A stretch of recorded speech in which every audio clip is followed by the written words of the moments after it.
Boomer Sooner. 20, cuts midfield, 15, got a block to the 10, spinning his way to the 2, dragged into the end zone, touchdown! Live at Rudy's Country Store and Barbecue. Welcome to the OU Huddle on the Sooner Sports Network from Learfield. Presented by Air Comfort Solutions, your total home solution for plumbing, heating, air conditioning, and electrical.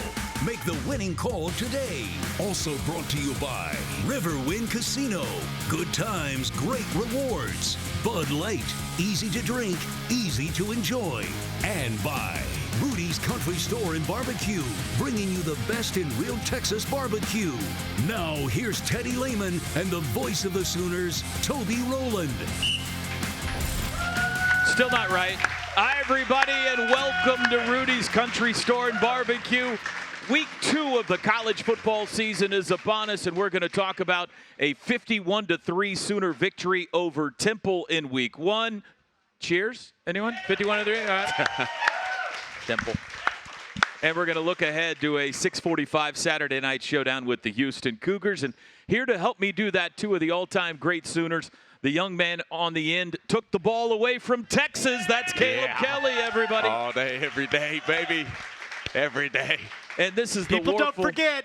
Right. This is the Warfel Trophy winner and sideline analyst extraordinaire. Please welcome Gabe Eichert, everyone. Yeah. Gabe Eichert. Yeah. How are we doing tonight, fellas? 1-0. 1-0, undefeated. What else could you ask for? Feels good to be unbeaten, Caleb. I'm a defensive guy. I mean, we'll get into it a little bit later, but I had a great weekend. Yeah. You know? I can only imagine. Sooners rolled and the defense looked great. We're going to break it down offensively, defensively. We may even talk a little special teams because OU has the SEC Special Teams Player of the Week in kicker Tyler Keltner coming up. But Can I make a suggestion? yeah, Should we talk about it? just let it be. Or kind of just That's a good suggestion, not acknowledge actually. it? Let's I'm just not a ignore it. superstitious person at Right. all. We'll If you see. want to talk about it, we can talk about it. But I just mentioned it. Maybe we just let it go with that. you know what I'm saying? Like, Yeah. let's just Tyler let him do Keltner. his thing. 3 for 3, and he made a 51-yarder. Let's not bother him. Keep going. Yeah, let's keep going.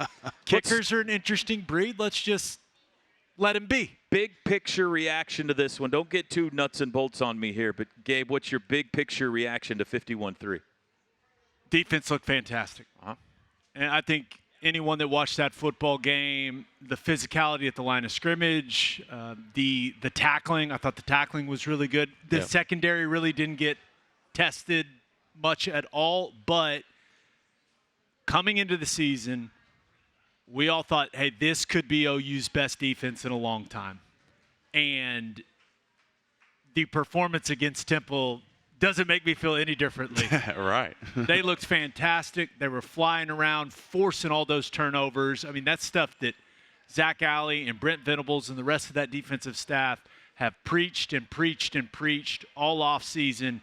And to see those guys go and execute that at that high of a level, Caleb, that was fantastic stuff from the defense. Yeah, no, I loved it. You break a record, 6 turnovers, and hasn't been that since what, 2003 when we 2003 beat against Texas. Oh yeah, just Against had to Texas. throw it in there I for you. figured you brought that up on purpose. My bad.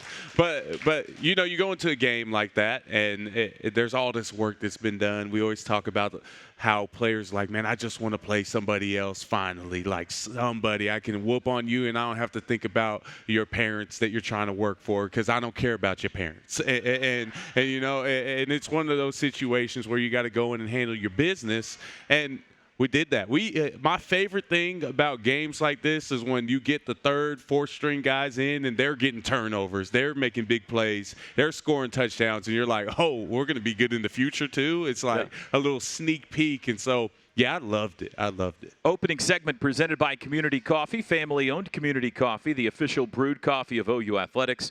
Taste the difference family makes. Okay, let's start, though, on the offensive side of the ball.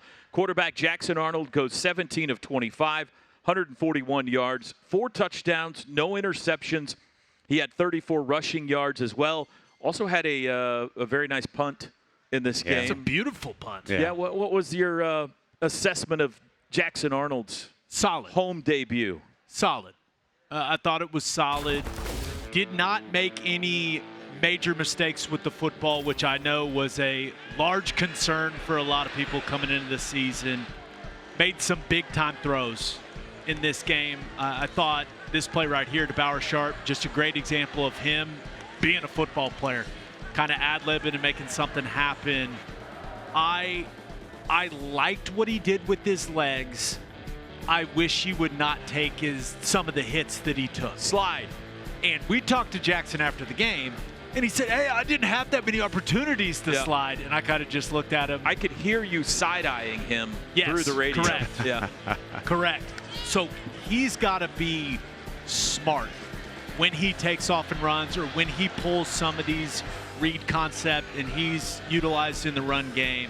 He's got to protect himself. But overall, 17 of 25, 4 touchdowns, no interceptions. And 3 or 4 drops mixed in there as well. Which a couple of those, I think, could have been big. One of them would have been a touchdown, a long touchdown, and another one would have been a very long gain on the RPO slant. So solid, not perfect, but solid. Yeah, I would have liked to see.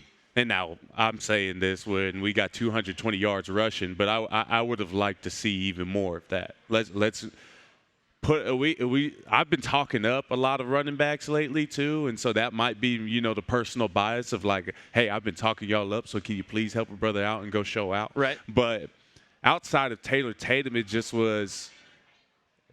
wasn't fantastic to me, and we got fantastic backs. The running game you're talking about. The running game is what I'm talking about. And so I just was thinking that there's going to be a couple 60-yard breaks that we have, and to your point, even in the passing game, not too many long touchdowns. And watching last year, even Dylan, like there's a couple of those just bombs right out the gate. And we had a drop. J.J. Hester's got to catch that ball, got to get in the end zone, and I think he's capable of it. But I'd like to see the running game be a factor here too now, where all summer long and all spring we're looking and we're like, man, we got Gavin Sawchuk, Javonte Barnes. Now we even throw in the mix Taylor Tatum, Caleb Hicks. Like I can go down the list of running backs.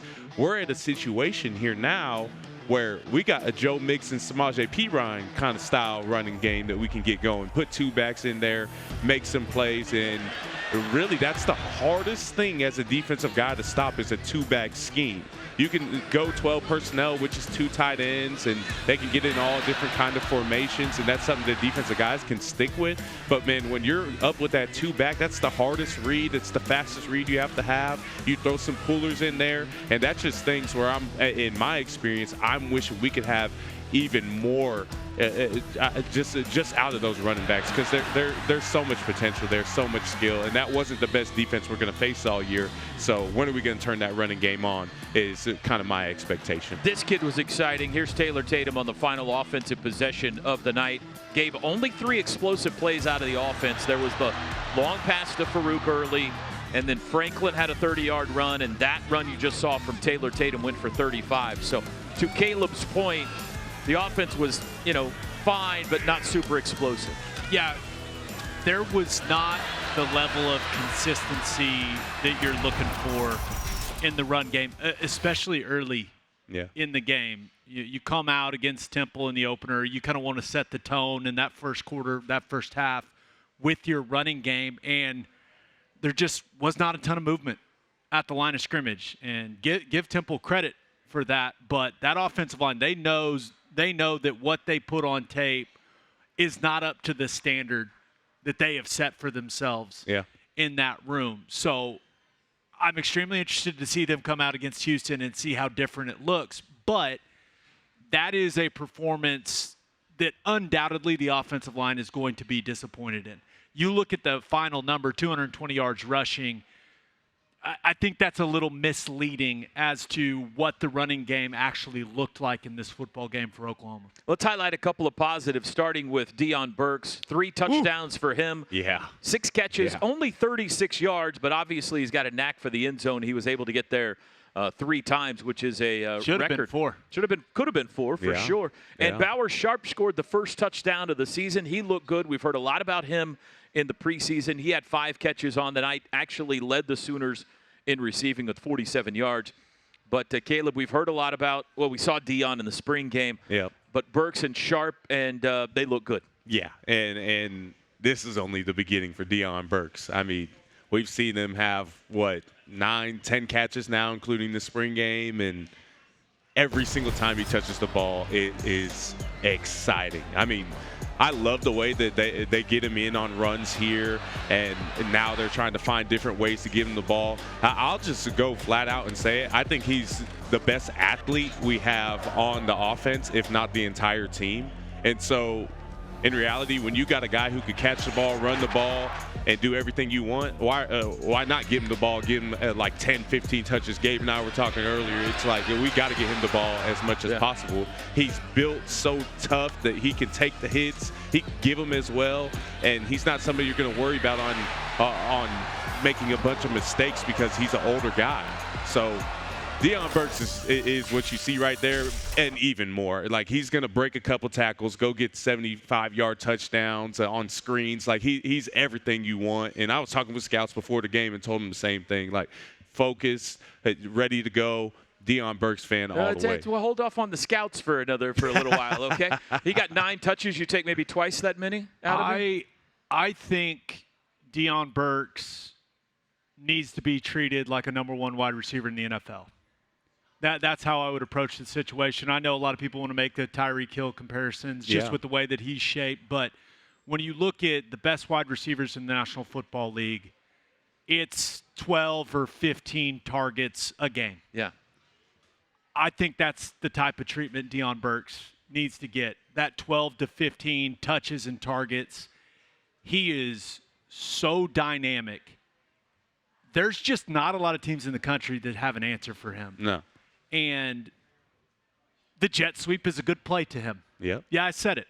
Wow. It's a good play and to him. You hate the jet sweep. He is. But, I mean, he's with his speed, his ability to get to the edge of the defense, it's a good play. And I think we're only going to see his role expand.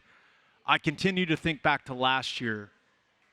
Once Andrell Anthony went down, the type of things that they were able to do with Drake Stoops to get him open in the middle of the field, and how many targets, how many touches he got. I expect that and even more with Dion Burks. And my favorite thing about him, just going back and watching the tape, he's physical. Yeah. This is not a finesse, fast guy at wide receiver. This is a physical football player. I have a couple of favorite plays of his in the game, but one of them, he's out in front blocking on a run, putting guys on their backs. Yeah. And I think that shows you the buy-in that he's got. Just it's not only about him, like he's a team guy. And then his third touchdown, it's a perfect example of how you play the wide receiver position with physicality. Guy's got his hands all over him on the sprint pass levels concept. Yep. And Dion Burks removes that guy from his person and catches the touchdown. Quick comment on this, and then we'll get to the defense after the break. But Jalil Farouk, broken foot. He's out for 6 to 8 weeks, according to Brent Venables. Jaden Gibson already out for the year. Concern level, Caleb, over depth at wide receiver right now? J.J. Hester makes that touchdown, and we're not even that touchdown catch, and we're not even really worried about it, to be honest with you. The biggest thing that we lose in Jalil Farouk is his leadership. And he's not a big talker, but he's a guy that handles his business on and off the field. And he hasn't left the room. He's still there in team meeting today. He's there in position meetings going over the film with the guys. So he's still going to be around pumping those guys up. The skill level, I'm not worried about. We haven't even seen much of a Zion Reagans. We haven't seen all those younger guys that we got brought in, Ivan Correa. Need Nick Anderson to get back. Nick Anderson's going to come back. So the skill level, I don't see a drop-off. I just think the leadership, he has to stay involved, and that's hard when you're hurt. But Jalil's a guy who can do that. Yeah, worth keeping an eye on. They can't afford to lose anybody else, it feels like, at this point. It's getting a little thin there. We'll take a break. The defense was outstanding on Friday night in the season opener. We'll move to that side of the ball next. It's the Huddle here at Rudy's Country Store and Barbecue. Stay with us. The Huddle is brought to you by Rudy's Country Store and Barbecue, bringing you the best in real Texas barbecue. Walden Cleaners and Laundry, where the difference is quality. Riverwind Casino. Good times, great rewards. Bud Light. Easy to drink, easy to enjoy.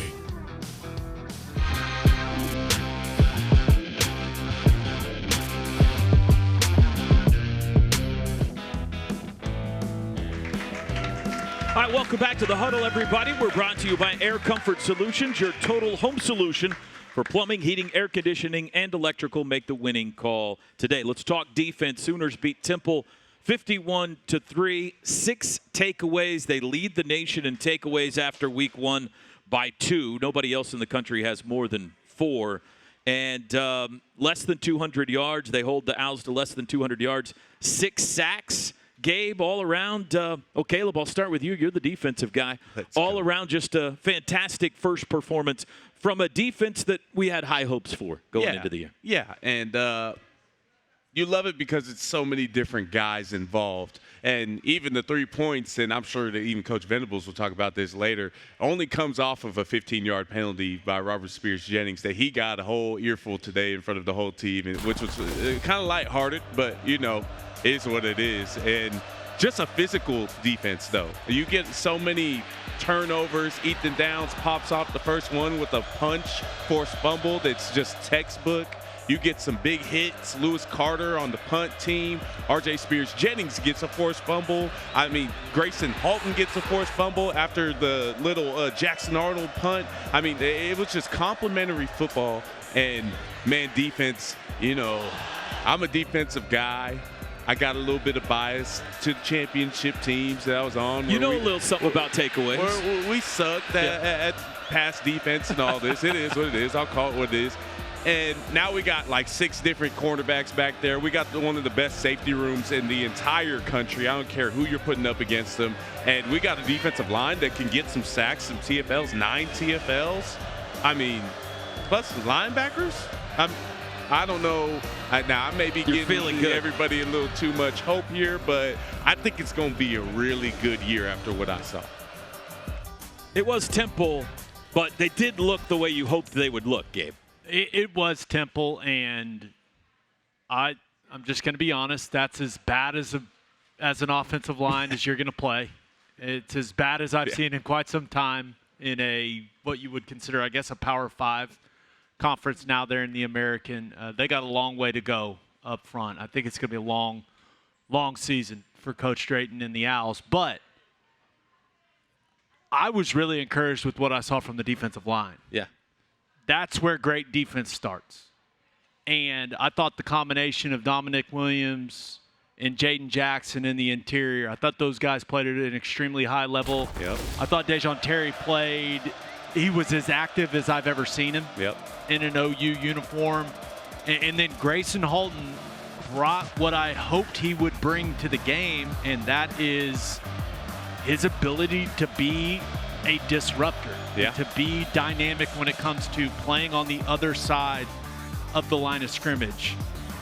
I feel like that's the biggest question mark coming into the season and moving forward is, will they get the production and the level of play that they need from the defensive line? And I think after watching one performance, you've got to be encouraged about where that group is, because linebackers look great. Yeah. Stutzman looks fantastic. I thought Kip Lewis flew around. Secondary looks good. If the defensive line can continue to get better and better and better and play at a high level, it's going to be one of the best defenses in the country. Yeah. The best compliment is it was a pretty boring night for the secondary because there just wasn't a lot coming their way. He just didn't have time to set up and even take many shots downfield. Yeah. And the defensive line, you're naming again, and I'm going to keep pointing this out because it's so important. Grayson Halton's the 3rd or 4th D tackle to go into the game, and he ends up with a sack and a half and TFLs and a forced fumble. And we didn't even see too much of Dominic Williams and Jaden Jackson because every time they're getting behind the line of scrimmage, they're blowing up the line of scrimmage. It's like plays over right then and there, and they got to bounce it. And so they don't get a bunch of stats, but they're destroying plays. And it's just something that we haven't seen in that interior in a long time.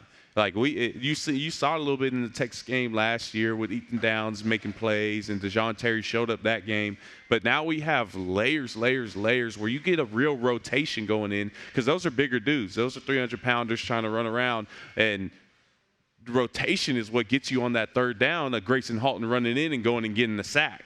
And now you get to specify, okay, what guys are going to be our pass rush down defensive linemen, who are going to be our run stoppers, who are going to be our game time moment guys. And now you're in this situation where you get to really, really get in the details of evaluating who we want in the game at what time. And that's a recipe for disaster for offenses, because we can't block any of them, and now they're just picking and choosing who they want to go in. That's something that is so new to even my eyes being here at OU with all the championships and all that. It's a really special defensive line we got. I do think defensive end needs to get some more production, but, man, that D-tackle room looks really, really good. And it's like, if they keep playing the way they're playing, it doesn't matter. All the defensive ends are going to need to do is get upfield and collect the sacks that are running to them, because the D-tackles are pushing the QBs out so fast. And so I'm real pumped up about the D-tackles this year.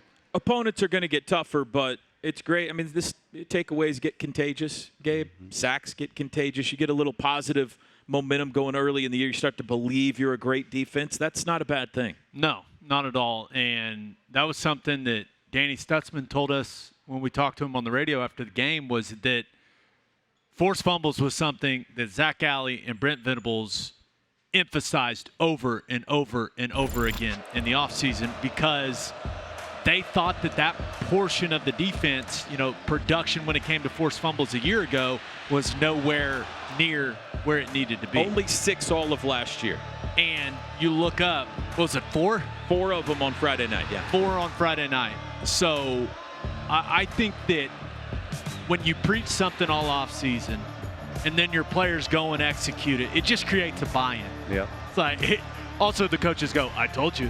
I told you so, which is not necessarily a bad thing either. But I think this defense, it's going to continue to gain confidence, because I think we're going to play 2 more preseason games in Houston and in Tulane, where our defense is just going to be much more talented than the opponent.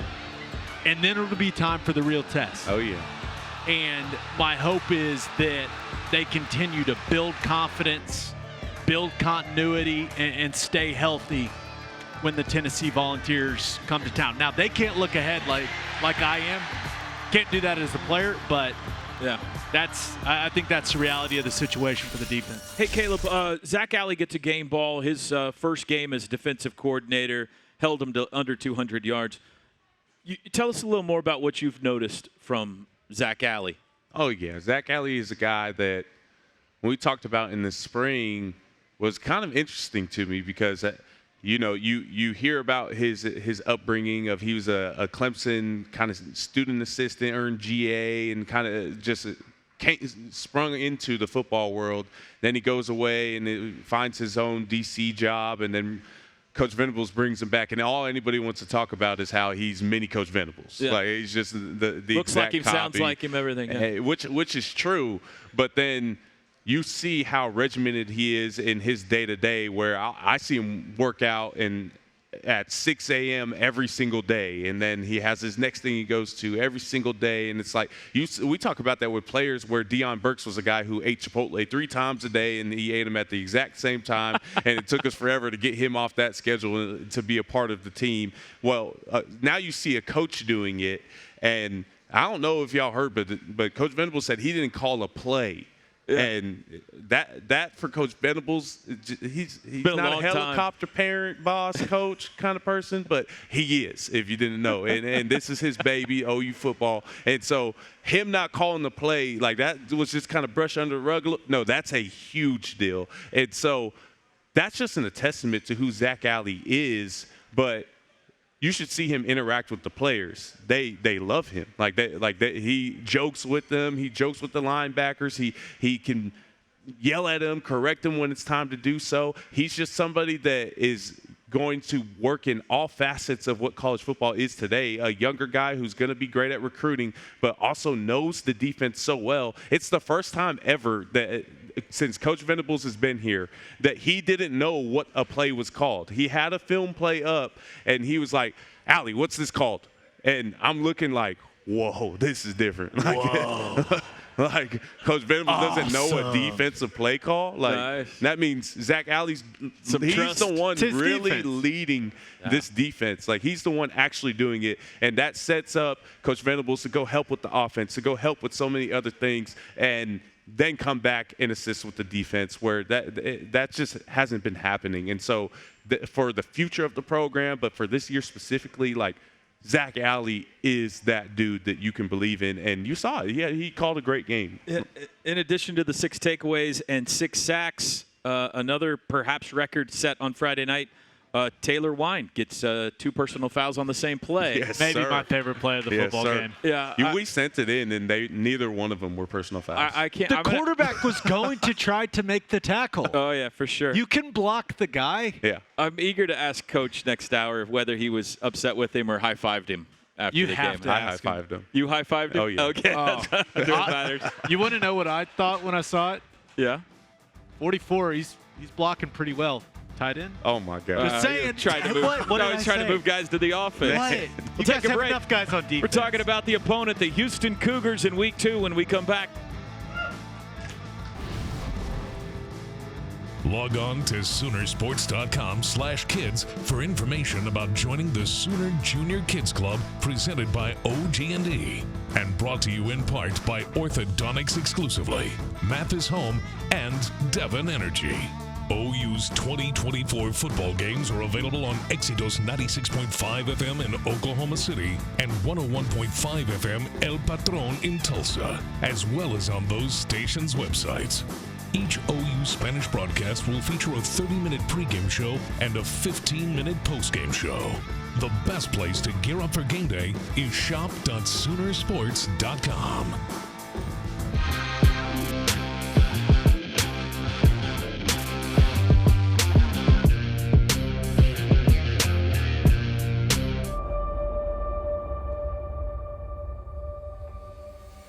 Down in Norman, Oklahoma, Coach Bud Wilkinson's Sooners were polishing up their Big 7 championship crown of 51 as the 52 season opened. Bud Wilkinson had an array of glittering Sooners. Speedy left half Billy Vessels was awarded the Heisman Trophy. It's so early in the football season before even a game to find out how the OU football team looks. But what is the outlook this season? Our team has worked very hard in practice, and we're simply waiting for the game to find out what kind of a team we're going to have.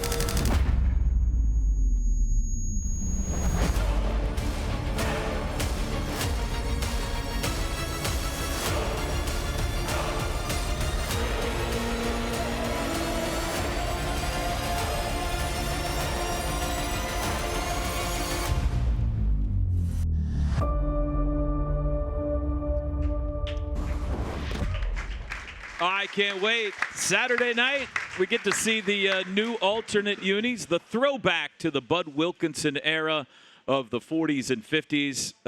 Coach Venables looks good in that Bud Wilkinson's Schmedium T-shirt.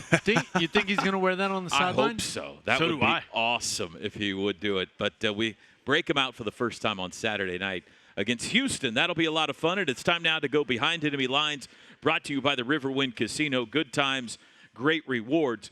We need the scoop on Houston here. You see they lost their opener 27-7 at home to UNLV. Donovan Smith was at Texas Tech a couple of years ago, transferred to Houston, played last year for Houston. First game, just 50% completions, no touchdowns, 2 picks. All around, not a great night for the Cougs, 38 total rushing yards. So what's the scoop, brought to us by Brahms Ice Cream and Dairy Store, farm fresh for over 50 years, Gabe, on Houston? Their offense looked horrible. Couldn't block in the run game. Yeah. Couldn't protect the quarterback. Yeah. Ended up going to the backup. Yeah. He looked okay. I mean, I felt for Donovan Smith watching the tape of this football game. Guy just didn't have much of a chance back there. He made some mistakes. Also, he had a pick six, kind of trying to throw a swing screen. Nice play by a guy from UNLV, tipping it up in the air to himself and then returning it for a touchdown. But I actually thought, as I watched the Houston defense on tape, pretty solid group. Oh, yeah. I thought that they held up their end of the bargain in that game against UNLV, who has a very interesting offense under Marion. They call it the go-go offense. Pretty unique. Barry Odom, their head coach. Yeah. And so you look at what you saw from that Houston defense. I thought they played well enough to win the game. Their offense just, Caleb, they couldn't do anything. Yeah, and I can get y'all excited because if y'all thought that we played a bad Temple O-line, oh boy, man, y'all are gonna have a great weekend this weekend because this O-line is not much Temple better. Bad, but they did not impress me as I watched them. Yeah, today. but the reality is Houston's a team with new head coach. Was it Willie Fritz? Willie Fritz. Yeah, a lot of Fritz. excitement with him taking that job. And Willie Fritz is a great coach. We played Tulane in that year where they had the hurricane, and they came and wore their home jerseys in our stadium, which was the coolest color combination, uniform combination. Talking about our new uniforms that day. Yeah, I played that day, and so I remember that one very well. My gosh, you're old. Yeah, I know it. But he's a winner, and everywhere he's gone, he's created teams that do really well. Been coaching for a long time. Now the reality is, do y'all remember a couple years ago when we had 60 or so newcomers that had never played in the OU uniform before? Well, this year Houston has 64 of them that have never played in a Houston uniform till the other night. Wow. And so you're getting a bunch of, you could call them misfits or different guys from all over the place that haven't played together. And you know how big chemistry is, specifically on the O-line, where they kind of have that makeshift O-line where they're pulling transfers from all over the place. Got maybe one guy that's coming back, but not a lot of returners. Now on the defense, probably their two best players are former OU transfers in Latrell McCutcheon and Jamal Morris. Jamal Morris is a linebacker with the green dot. And so this is a team that is really has some skill level because these are guys that played at the University of Oklahoma, and Tulane hasn't been some chumps for the last few years, and they got a bunch of guys that left with them. But the reality is this should be another week where OU goes in there and handles business.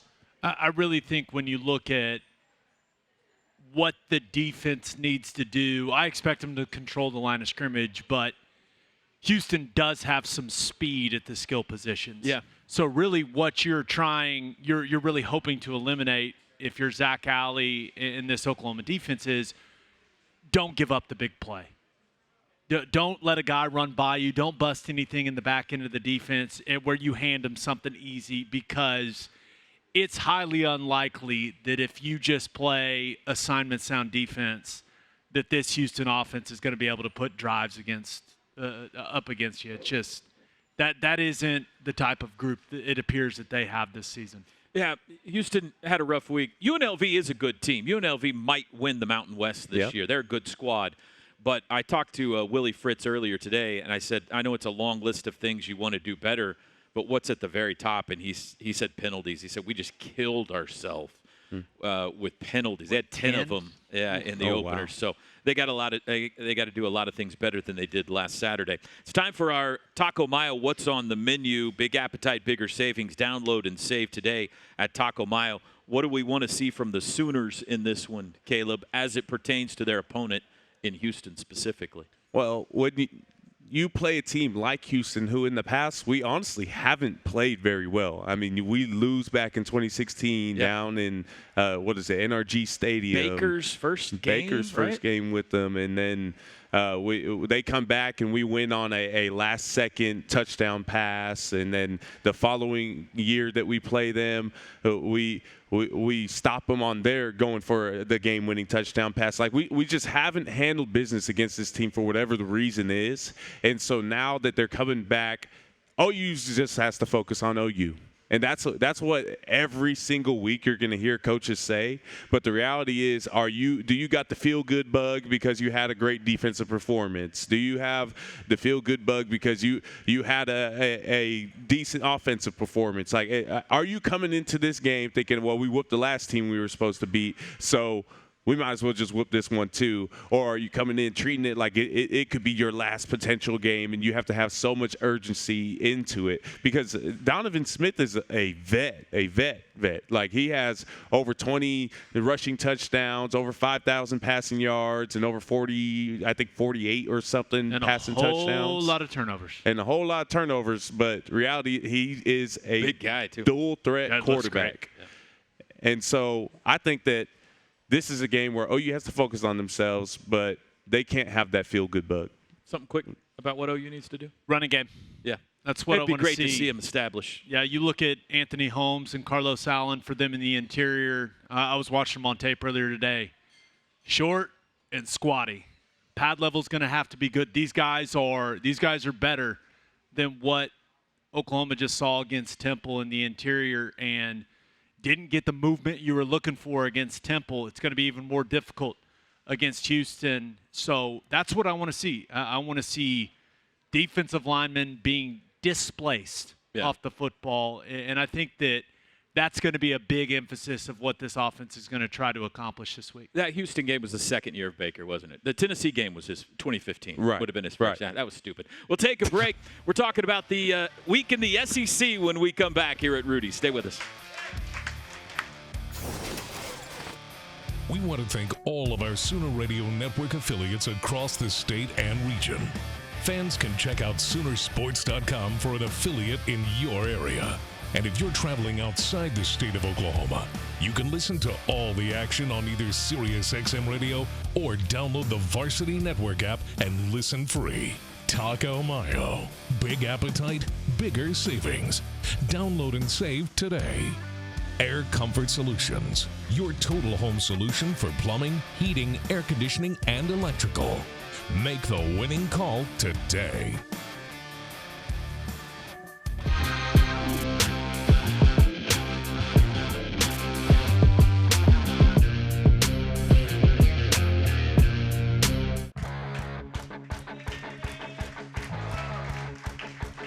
All right, welcome back, everybody. Let's talk a little SEC. By the way, Brent Venables coming up at the top of the hour with Teddy Lehman. Big numbers on offense all across the SEC this week. Arkansas put up 70, Bama 63, Ole Miss 76, Tennessee 69, Auburn 73. Four other teams, including OU, had 50-plus points. Georgia had an impressive win, 34-3 over Clemson. What was the biggest thing to you in week one in the SEC, Caleb? Georgia's really good. Yeah?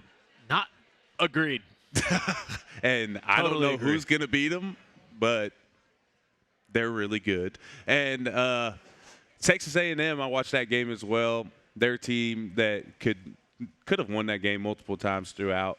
And LSU choked. And that's not new because Brian Kelly just has a knack for coaching teams that does that. 5 consecutive losses on opening day. But I mean, if we're talking about how great the SEC is outside of Georgia and maybe Alabama, because, I mean, they're still freaking good, it just sounds like the same old record that's been playing for years, Georgia, Alabama, and now even LSU looks like they're beatable because they had a lot of chances to finish and Ole Miss blew put it. up 76. I mean, it was against Air, but They're all in this year. You bring up a good point, though. Like the three big matchups of the weekend involving the SEC, they lost all three of them.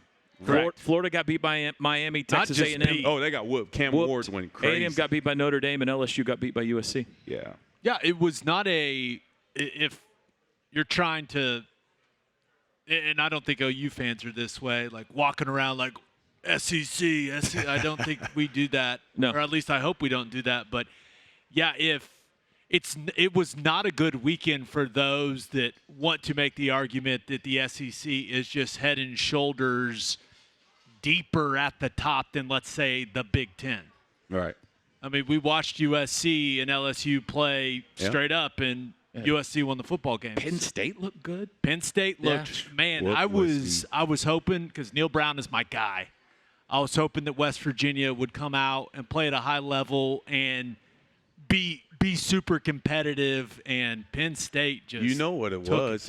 It was too early in the day. West Virginia, they only perform in that game. There was like a 2.5 hour weather delay. Big games this week in the SEC. Texas goes to Michigan. Ooh. Arkansas will be at Oklahoma State for an 11 a.m. kickoff on Saturday. Tennessee and North Carolina State will play in Charlotte. And South Carolina and Kentucky, there's your first SEC matchup of the year. They'll play in Kentucky. It's time for What's Your Beef? So you got any beef this week with the SEC or college football, Gabe? Any beef this week? I did. Oh, what's wrong with the NCAA? Are you talking about the helmet logos? Why can't they let Oklahoma State have their QR code? OSU's QR codes. They said they can't have them. Yeah. What's the NCAA doing? They have no power anymore. What are they doing? They're being the NCAA, I guess. My point was this. I said this last night on the Blitz. The QR codes were always kind of a publicity stunt to get people to realize the QR codes. Nobody's going to go, oh, there's the helmet. Right. So this is even more advertising for their QR code. It's the best thing that could have happened to Oklahoma State. Right. And now you're talking about it, so it's even more There's a advertising. lot of things that divide us in this country. One thing that unites us, apparently, is our hate for the NCAA. Everybody. So now everyone's looking at, maybe I should give Oklahoma State $5 because I hate the NCAA too. No. All right, that's What's Your Beef. I'm not going to. We'll wrap it up with our bold predictions coming up next. Thank you to our cornerstone television partners, OU Health, OG&E, Fowler Auto Group, and Coca-Cola.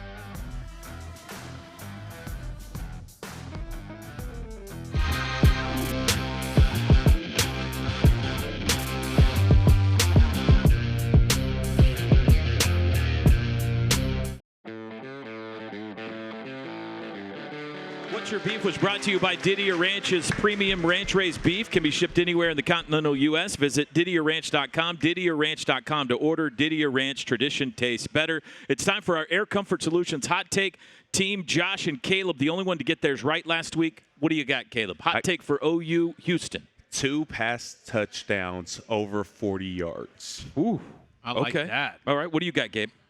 Last time OU had a tight end go over 100 yards receiving was Braden Willis against Kansas in 2022. Give me Bauer Sharp over 100 yards. That's big. That's bold. I like that. It is. I'll save mine for the second show. Hope you enjoyed the Huddle. We'll be back with you next week. Stick around. Brent Venables, Teddy Lehman, join me next here at Rudy's.